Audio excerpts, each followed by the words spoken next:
అందరికీ పక్షులు తెలుసు కదా, అవి ఏం చేస్తాయో తెలుసా? ఉదయం లేచి వాటి భాషలో దేవుణ్ణి స్తుతిస్తాయి. వాటి ఆహారం కోసం ఎక్కడెక్కడో తిరిగి సాయంత్రం గూటికి చేరుకుంటాయి. అయితే నేనేం చెప్తున్నానంటే, మన మనుషులం కదా, దేవుడు మన దేహం లోపల ఒక ఆత్మని పెట్టాడు. అయితే ఆ ఆత్మ మనం చనిపోయిన తరువాత పక్షి తన గూటికి చేరినట్లే మన ఆత్మ కూడా యేసయ్య దగ్గరకు చేరాలని యేసయ్య ఎంతగానో ఆశపడుతున్నాడు. అసలు మీకు యేసయ్య ఎవరో తెలుసా? యేసయ్య గొప్ప దేవుడు.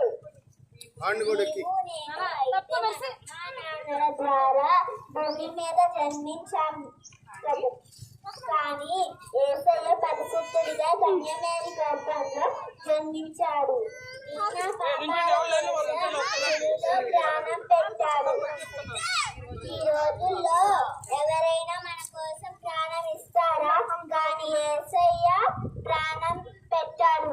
అందుకే మనం యేసయ్యను స్తుతించాలి, ఆరాధించాలి. కావున ఈ గ్రామ ప్రజలు ఈ విషయాన్ని గ్రహించగలరని మేము యేసయ్య నామంలో మీకు తెలియజేయడానికి వచ్చాము. మీరు కూడా యేసయ్యని నమ్మకండి. అందరికీ నా వందనాలు.